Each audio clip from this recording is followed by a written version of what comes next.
We begin with a major development on the latest Republican effort to repeal and replace Obamacare. Senator John McCain just released a statement saying that he cannot support Senator Lindsey Graham and Bill Cassidy's health care bill. And it reads, "I cannot in good conscience vote for the Graham Cassidy proposal. I believe we could do better working together, Republicans and Democrats, and have not yet really tried." Let's bring in CBS News political director Steve Shigaris to help us break all this down. So, Steve, he says he wants Republicans and Democrats to work together. Do you think that's going to happen? Good luck with that. I mean, that's clearly not the case right now. There was some effort to do that with Lamar Alexander and Patty Murray, Republican and Democrat, trying to put together some sort of bipartisan health care bill, but that's done. They're not working on that anymore. So this is the only vehicle, and John McCain saying no to this is now the second hard no among Republicans, and one more kills this thing. So we're watching very closely Senator Susan Collins of Maine, Senator Lisa Murkowski of Alaska. Another one of those falls, and Susan Collins is leaning no. They're not going to get this thing passed because Democrats are not voting for this at all. So if you're the White House, Steve, where do they go now? If they want to repeal and replace Obamacare, what are their options? None. I mean, there really are no options. There were no options until this Graham Cassidy thing sort of showed up again recently. But again, keep this in mind. There is a procedural rule that expires at the end of next week on September 30th that allows Republicans to pass a bill like this with just a simple majority of 50 plus 1.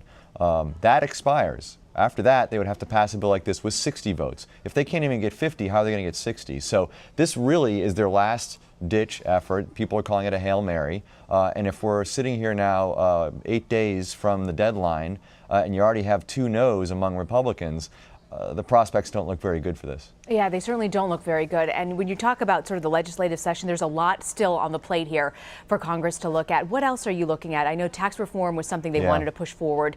Is that also dead on arrival? No, not yet. They still have to really sort of lay that out for people. What are they thinking in terms of tax reform? What are the details there? You've heard the president talk about it several times over the last few weeks, but not really give too much detail. I think in the next week or so, we're going to get a lot more about what Republicans want to do on tax reform. And I think that's really going to be the next big push here, because it really seems that health care is done. They're going to move on to tax reform after that. And also, when you're talking about the budget, Steve, they've still kicked down the can on that as well. Remind us on the timeline of that, and what are we looking for this fall? Yeah, so they passed a short-term spending bill recently, so that gets them through the middle of December. So I think we'll see the next deadline in a couple of months on that, and you know how these things go. Sometimes these things go up to the last minute, so I think in early December we'll start to see a lot of debate over how they're going to deal with a longer-term spending bill, but that's not for a little bit now. I think we've got a few weeks to breathe on that before we have to worry about potential government shutdown. I think December 12th is the deadline on that one. And you know, Steve, the Graham Cassidy bill sort of came up also, you know, randomly. It had been percolating, and then they took it sort of seriously. The White House came forward saying they were behind this as well. Do you think that there could be some other option in the healthcare realm that could be presented in the coming months, or is it just completely dead? Well, unlikely.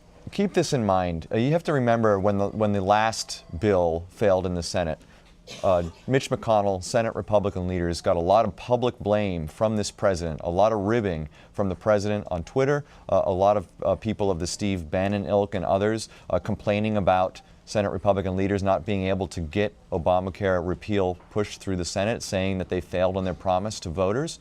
And so I think they saw this as another opportunity after all that criticism to try to get something done, especially since the window is closing, as I mentioned, on September 30th, to get something done with a simple majority. But now we're getting, you know, their backs are up against the wall in terms of the calendar, and people are saying no here. I don't see what other options they have between now and the end of the month, and then moving forward to get something done in terms of Obamacare repeal and replace. This is really a sort of last ditch for them, and it's not looking very good. So despite the fact that you mentioned their backs are up against the wall, do you see any scenario where McConnell brings this up for a vote next week? Well, you don't know, right? So you still have a couple of maybes. I mean, Susan Collins is leaning no. She would be the third no vote, and that would sort of sink this. But you know, they might try to pick off a conservative Democrat to see if they can get one Democratic vote to offset that. They may try to give some sweeteners to Collins or to Murkowski from Alaska to see if they can keep them on board as yes votes. So there's going to be a lot of horse trading going on over the next several days. But the way it looks right now, I hate to make this joke, but it's on life support, right? It's on serious life support for them. But they've got a lot of work to do behind the scenes before they put this on the floor. I think if it's very clear that this is not going to pass, then perhaps they don't put it out there. But they still have a little bit of time to try to make some deals with Republicans and maybe a conservative Democrat or two. All right, we'll be watching next week. Steve Shigaris, thank you for joining us. Thanks, Rena.